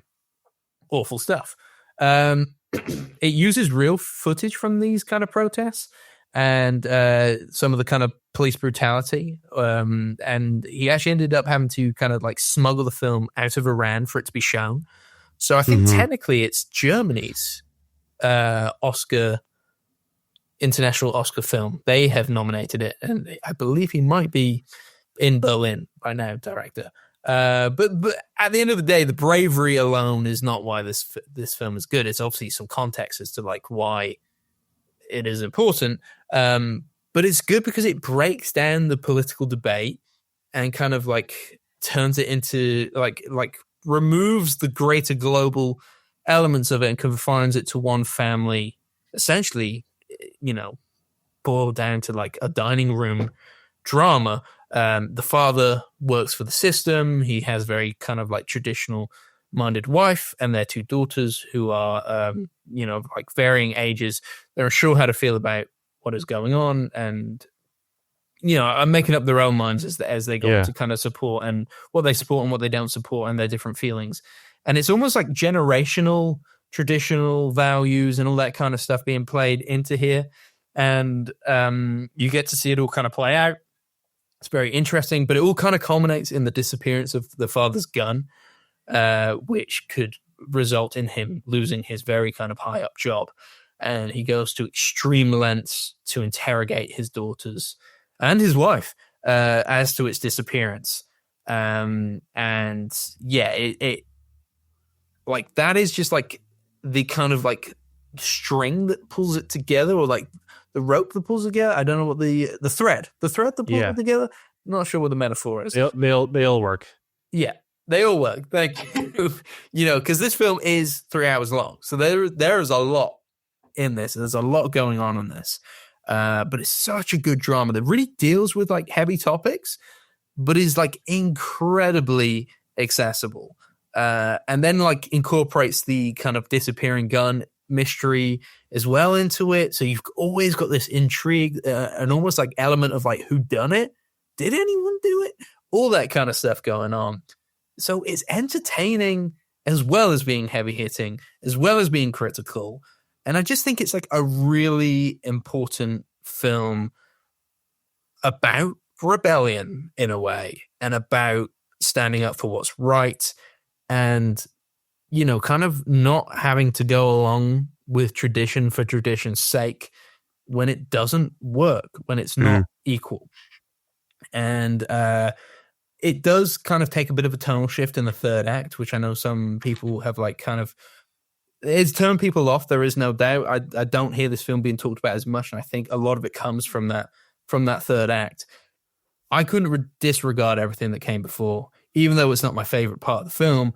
I do think it really hammers home the point, though. Like, I think it's there for a reason, and I love how like kind of it ties all the themes together and kind of ends on almost like a, you know, hand fist punching up into the air moment. I just love this one. It's really good. I saw it on a big screen. I don't think I would have like actually like sought out this film myself. Yeah. So I was so happy that I was able to go see it on the big screen and took the time to do so. And I hope more people do, because yeah, I don't think I would have even like thought to watch this. And I might have watched it, but I might have caught it at some point down the line if somebody had said it was good. I was not making time out of my day for a 3-hour Iranian film. You know, yeah. No, I understand, but like, yeah, I just wasn't going to do that. And stupid me. I'm so glad I did. I saw, yeah, it was just, I was in awe of it. Really moved me. One of the most kind of like powerful experiences of the year. And again, like coming out of that cinema experience of being like, whoa, I just witnessed something special that I wasn't expecting. Yeah, fantastic. Wow, Alex, like thanks so much for sharing your experience, because that's really pushed that to the top of my list now. Like, your explanation of that sounds really interesting. Mohammad Rizaloff's not like a filmmaker unaware of. There was a film he made like in 2020 called There Is No Evil. I think it was a similar thing where he had to flee the country for that as well. So I think it's several times he's actually been arrested for, and now he lives in exile in Europe. But yeah, I'm guilty. I haven't seen any of his films yet. I think I just need to do a deep dive, because from my understanding, all of his films are considered as good as The Seed of the Secret Fig. So yeah, I'm looking forward to catching up on this one. Hopefully it does a spell on me like it did on you. And then, you know, obviously it opens us up into Iranian cinema even more, because I know there's several Iranian filmmakers like Razalov that I've been recommended or have seen online or heard in podcasts, and people are really enthusiastic about this type of filmmaker. So yeah, and we have an Iranian documentary coming up on the Sight and Sound list in a couple of films time, I think. Yeah, I mean, we've seen some Iranian horror. Remember, a girl walks home alone at night. That was I remember that one. Yeah, there's been a few horror films from Iran that I've seen, but yeah, it seems like, I mean, the Iranian government is crazy. Like, you can't even make some. Obviously, this is explicitly commenting, critiquing the government, but I feel like I've heard stories where like Iranian filmmakers will literally, or they'll have government on set to make sure they're not even saying like a word that's like not agreed upon, or even like slightly, you know, peripherally about something, that even if it's not about it, it's like it's crazy. So these guys have no room to breathe. Yeah, it's great that the people were facilitating these movies to have an actual honest reflection of these people in their country. So yeah, I'm really excited to see it. Yeah, and it's entertaining. Is like, I know it all sounds heavy hitting. It's really entertaining. Look, I know it wouldn't be on your list if it wasn't entertaining. Okay. Nice one, Alex. Yeah, I'm really excited for that one. Number 2, I'm going to go back and not spend too long on it, because it is Dune Part 2, or June Part 2. Sorry. Yeah, I mean, I love it. I saw it 3 times in IMAX because I was worried that I knew that I wasn't going to get a chance for at least a couple of years to go see it in that format again. Mm-hmm. And after seeing IMAX, I have no, it's a shame. It's because it's such an experience for there that I feel like I'm not going to be watching it at home anytime soon. When Dune Messiah comes out, I'll probably go see like the 3 of them again. So yeah, I love it. I think it's a complete cinematic experience. It was an event movie, a super nerdy, ultra sci-fi movie that got people who wouldn't usually watch the genre to the cinema. It was a big hit. It had, you know, all the pomp and pizzazz about it. It was the production design, I think, will never age, just like Stanley Kubrick's A Space Odyssey. I think it's got a timeless quality to it. And I can't wait to see where they go next, because I haven't read Dune Messiah, but I know it's a lot more political. But I know Villeneuve wouldn't do it if it was just that. He's going to be, this probably is the one he's going to have a little bit more license with artistically. Yes, I've heard that. It's almost like Dune Messiah was a reactionary story told because Frank Herbert didn't like the fact that people didn't recognize that Timothy Chalamet's character, what's his name? Paul Atreides. Paul Atreides, sorry. I can't believe I forgot that. He has 7 names, okay? Muad'Dib. Muad'Dib, Lisan al-Gaib. Uzel. Yeah, God damn it. People didn't recognize that Paul Atreides was not the hero of the film, or a hero, because of the kind of path he went down, and he wanted to right those wrongs. And that's why Dune Messiah, like, almost more implicitly, like, points the blame at him as a villain, but is very much kind of reactionary in that way. Apparently, I've not read the book. Okay. So I'm just going off of what people have said. People have said if they're going to make a film out of it, they're going to have to change a lot of it, and also there are certain story elements that Denis has changed in part 2 that leads to it having to be something completely different. But I'm all for that. Sure. Yeah. I mean, they kind of, there's characters missing from part 2. Yeah. I mean, I think at this point, like, there's a lot of people like me who've read the first book and then dropped off straight away. It gets a lot more high fan. I think I know, like, 7 books down the line, like, his son takes over the books, and then suddenly, like, I don't know, do you want to get a spoiler alert? But, like, one of our main characters becomes a giant worm human hybrid 6,000 years into the future. Characters get, like, cloned and, like, but they're not themselves, and it gets really, really, like, over the top, a little too deep down the well. Yeah, I think the last book, like, I think it's Dune Messiah is like a straight sequel, and then after that, every book afterwards is like 200 years later, 300 years, 1,000 years later. You know what I mean? Yeah. So this probably will be the last time we get to see Arrakis or the world of Dune in the big cinematic way for a while at least. So yeah, I'm very interested to see where he goes. But Dune Part 2, awesome cinematic experience, a real one-off. If you didn't go see it in cinemas, I feel sorry for you, because it's a one-off. I tried to get my family, like my dad, to go see it, but like trying to get him to go to the cinemas, like pour him getting blood from a stone. So yeah. Maybe I one got day. my parents to go and they loved it. They watched both parts in relatively quick succession. Because they said, like, you're not going to want to miss this in IMAX. And then they said, it's all right. Yeah. I'll tell you what, they did say was just all right. And it's my number 1 film. No. It's always the way, isn't it? It's always the way. You don't understand me, Mom. When they told me the other day, I said, "Oi, you bring me back my limited edition Blu-ray collector's edition version of Challenges, my number 1 film of the year." Oh, yeah. Yeah. Okay, so, yeah, you mentioned it already, all right? This film is pure cinema to me. It is like everything I loved wrapped into like one really exciting film, but also I don't love tennis. So that's the element of the film that, like, for me, I don't care about the sport of tennis, but this made me care about tennis. So that's how you know it's good. It's a really big film. It's a loud film. It's energetic, melodramatic, horny, sexy, powerful, thrilling, just like all the words. It's all the words. The score from Trent Reznor and Atticus Ross that accompanied the film, just kind of this blaring techno score. It's joining me in the gym. Whenever I actually go, I'm desperate to read the script because I like the way it's laid out and pace is just inspiring, like fascinating. Yeah, I really want to read that script because I just fascinating. I really want to know how it looks on the page, and then how Luca Guadagnino like brought it all together.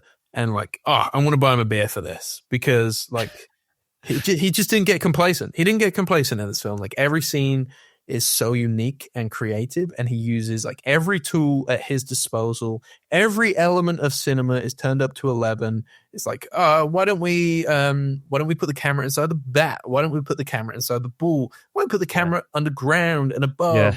And like, this is not a tennis match anymore. It's a gladiator fight, and like the wind's blowing and there's red lights, and oh god, it's just everything to me is like, it's these kind of like heightened emotions within like a semi-realistic world that just kind of like catches me. And yeah, just pure cinematic joy, start to finish. And yeah, like you said, like this ruined films for me for a while, because really I forgot how good watching a film could be, and Challenges did that. And it's not so often that you watch a film and about halfway through, you know that unless anything drastically crazy happens to change your opinion, like this might be one of your favorite films of all time. So I love that feeling when you're like, I don't want this to end. I don't want this to end because I know it's my favorite film already, and I'm still watching it for the first time ever.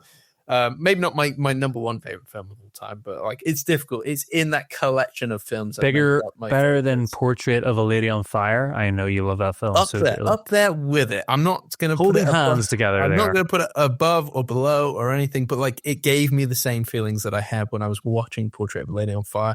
And if you think back, that was like 2019. You know what I mean? Yeah. So like, I've been like before the dark times. Yeah, exactly. That was the last film I saw before the pandemic like truly hit and we were locked down. Anyway, we're not here to talk about Portrait of a Lady on Fire. Like, but it gave me those feelings, you know what I mean? Yes. And like, it's been on my top space ever since. Like, I love all the films on my list, but not one of them has come close to like even being considered for number one. Like, this has been set in stone for a while. You know, like obviously they could have tried, but just like pure enjoyment, like just fun. I'm struggling for words. Yeah, unpredictable, high stakes, electrifying dynamic between the three leads that all play completely different personality, and the ending is just sublime. It's sublime. It's like modern Shakespeare, you know, like you've got love triangles, you've got betrayals, and you know people stabbing each other in the back. Or like big overarching orchestrated tennis matches about relationships. It's great. You know, I mean, yeah, and you have to like those sort of dynamics work in a big movie like that, where it feels like the only three people in the world are those three people, and nobody else. There's people littered on the screen all the time, and like none of them matter to me. Nothing else is going on apart from this dynamic and tennis. And you're right. I'm not a big tennis guy myself, but it made it exciting. It made it sexy. It made it just everything that you said before. Completely electrifying film. It's really like getting a shot of adrenaline put into you for 2 hours. You know, it's great. Yeah, I couldn't help but like smirk, just like throughout the whole final section of the film, that final tennis battle, which. Like I said, like is filmed like a gladiator battle, and then like I just couldn't believe what I was watching. Like every time I thought, like, oh, that's the trick that Guadagnino's playing. Very creative. That's the shot of the film. Boom, he does another. Boom, he does another, and just fantastic. Oh, great! And I'm watching a filmmaker like every film, even if his name didn't appear before and you didn't know it was his going in, you know it's a Leica film. But he always finds ways to reinvent himself. He's never stuck in his ways. So it's just like every time I go see one of his films, I'm like, okay, what else has he got up his sleeves this time? So yeah, I haven't caught up with Queer yet. I'm excited to watch that too. But yeah, absolutely deserving as a number one movie. Alex, great pick. Make me feel bad. Okay. So my number one film of the year is the only film out of this whole list that I actually haven't seen in cinemas. So I know this film means a lot to me, even though I watched it at home. So obviously it would have worked for me even more if I'd seen it in the cinema. And that was Jane Schoenbrun's sophomore film, I Saw the TV Glow. And we got really in depth in that episode about what we thought about that film and why I really liked it. I just thought it was so powerful. I thought it was absolutely complete work of art, a masterpiece of a film, especially from a filmmaker who it's their second film that they've made, and I loved their first film, We're All Going to the World's Fair. A horror film that was so bare bones, Blair Witchy, based on one performance, completely captured the anxiety and horror of being on the internet in the mid-2000s, where it was all brand new, and we had no parents kind of watching over what we were doing and just kind of, being surrendered to this sort of medium. And I Saw the TV Glue does the same thing. Jane, as a filmmaker, they're so, obsessed with TV and media and the internet and how it's kind of influenced our lives and how it's added a tinge of nostalgic melancholy to our later adulthood as we transition into our 20s and our 30s, and we're leaving all this stuff sort of behind. The danger of how coddled we were by that sort of form of media, but also telling a really powerful trans story, which of course, for a lot of people won't be able to resonate completely with personally, but I found that even though the story was specifically about a trans person, or not being able to fully realize their potential, their true self, you could also find meaning within your own life that wasn't necessarily mirrored by that. You could find other shortcomings or things that you thought about that you kind of regret and place onto the film yourself. So that that's the strength of a really good film to me, is being able to really plop yourself in the POV of a character, even if that's not the film's complete intention. It's just so powerful and so well realized that I was completely I was absorbed and so pain for everybody that was on screen. I thought it was beautiful, so moving, gorgeously shot, neon. Yeah, it's smoky. It looks like it's like a Twin Peaks tinge of this, red and blue neon lights, and there's a great soundtrack accompanied by some great artists like the Weather Station, Phoebe Bridgers. You name it, all the hot indie heads are involved in this film too. Yeah, I love Jane. I can't wait to see where their next film is. Becoming one of my favorite filmmakers. Yeah. This was I remember it being a very dreamlike experience, and I really enjoyed this film. Obviously, not enough to be on my top 10 or whatever, but it's within 2015. It's within there. It is a fantastic piece of cinema, and truly solidifies Sherburne as kind of a director to watch.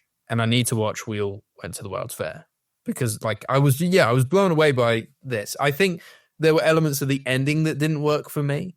Sure. But like you said, you connected with it. So many other people have connected with it as well.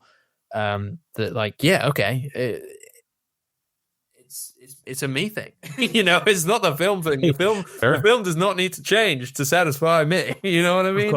Of course, a lot of the pleasures of the film are aesthetic based, and whether you I like to, it's kind of like the music I like. I really like to sit up at midnight, stick on an album, and just kind of sort of just lie on the sofa and just kind of absorb content like that. I love dreamy plot narratives. I love dream logic. I love Lynch. I love those sort of filmmakers. So yeah, it makes sense. I would like something like this. Yeah. And it's a film about loving things like that. It's about being obsessed with something that takes over your entire reality, which I think we've all been there at some point in our lives. Oh yeah, and it's always constructive. Yeah, no, awesome, man. Yeah, I've always been scared. When you love a movie so much, I don't know if Challengers was the same for you, but you're so in love with something that you're almost scared to touch it again. It becomes a sort of holy relic. You're that first time I watched it was so perfect, perfect. But no, I think I'll love it just as much. I wish I got to see it in the cinema so bad. But obviously the opportunity just wasn't there. But yeah, number one for me of the year, I Saw the TV Glue. Nice. Those, I think we've got two very good top 10s there. Should we recap them for our audiences? Sure. Yeah. You want to read yours out first, Alex? Go for it. So my number 10 was On Falling. My number 9 was Furiosa. My number 8 was Sing Sing. My number 7 was Bird. Number 6, The Substance. Number 5, Anora. Number 4, Nickel Boys. Number 3, Dune Part 2. Number 2, The Seed of the Sacred Fig. And number 1, Challengers. Very nice. And my top 10 goes number 10, Twisters. Number 9, Wicked. Number 8, The Wild Robot. 7, Hundreds of Beavers. 6, The Substance. Number 5, Anora. Number 4, Furiosa. Number 3, Challengers. 2, Dune Part 2. And number 1, I Saw the TV Glow. Very nice. Very nice. Very nice. Oh, this is fun. I love these episodes. I love them. Me too, Alex.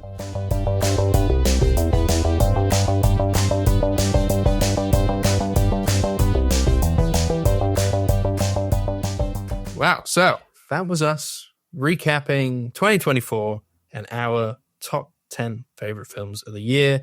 And I know, Chris, you were slightly lukewarm on 2024, but going through those top 10s, I can't help but think that that was a fantastic year. Well, the top 10's always going to be good, right? But considering we had like 3 films that were the same?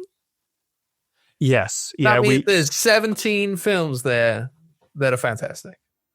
Yeah. But in my mind, a better year is if our top 10 lists were completely absent in each other's. That's very true. Maybe it will happen one year. Maybe it will. Maybe it will. All right. But we bid adieu to 2024. Okay. And now we move into 2025. We have some I think we have some good episodes lined up. We've got another interview lined up. We have a box office draft challenge, which I think is going to be the next episode. That is just you and me, Chris. Sure. And that almost, because we don't really do a preview of the year, because it's difficult sometimes to talk about films that you haven't seen. So it's kind of like you're just guessing whether they're going to be good or not. But this, and also we've overcommitted and we're playing catch up all the time anyway, and we don't want to fill in the space where we could just be talking about movies that we've seen. Yes, and like this way, and you'll see when you listen to the episode, like we're going to gamify it a little bit, and it'll also allow us to talk more broadly about the kind of trajectory of cinema going forward, because I think we're in like a really weird period of time for like studio films and indie films, and like that whole system, like, is cinema dying, etc., etc. We're in like a very strange period right now. So I think it will allow us to kind of discuss that a little bit further as well. And I think, you know, as much as we like being a review show, I think it would be nice to add a few more elements in there where we talk about other things, always obviously to do with film and that kind of world. But I think I just thought it'd be an interesting idea. So please join us when we release that episode, because in a couple of weeks, because I think, I'm excited to do it. We haven't recorded it, but I'm excited to do it and see how it goes. But yeah. And we got some other exciting stuff lined up, more guest speakers, more collaborations, more reviews. We're going to end the Sight and Sound list this year. I think we're only got like 10 to 13 more films to watch. We're going to do it. So yeah. And I'm sure Alex will agree with me that like I like to extend our thanks to everybody who listened to us in 2024, 100%. supported the podcast, helping us grow. Keep doing that, please, if you don't find us too boring. And if you think any of your friends or family will enjoy the show too, send them a link. That'd be great. Yeah. If you hated Wicked, like, just dismiss the fact that Chris put it in his top 10. Oh my God. Well, if you love Wicked, then like Chris put it in his top 10. See, we like these kinds of films. Well, like either side of the camp, you'll find something to enjoy in that episode. I'm only teasing. My blood is boiling. I just don't want to talk about it anymore. We got Wicked Part 2 later this year. Sorry. I'm already dreading the conversation. You mean Wicked for Good? Oh yes, for good. Yes, yes, because you're a bigger fan than me. You should have reminded me. Sorry about that. Okay. Oh, and we have more Jubilee angles. We didn't mention that as well. We have more Jubilee angles. They're coming. Some of them have even been recorded. They're coming. Whenever we need a break, they're coming.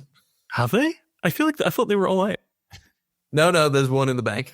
Oh my God. No, so I say some of them. One of them. There's one of them. There's one ready for a rainy day. You would never be prepared that We're well. recording more soon. Anyway, So yeah, stick with us for 2025, and hopefully you will be satisfied. Oh, okay. On that note, that has been the episode for this week. If you've enjoyed it, make sure to leave us a 5-star rating or review. We really do appreciate it. If you'd like to keep up to date with us, make sure to follow us on Instagram and TikTok at The Film Angle.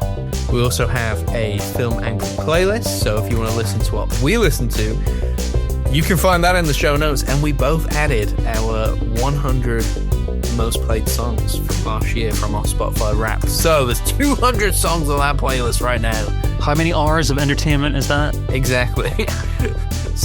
so much Taylor Swift. Oh my god.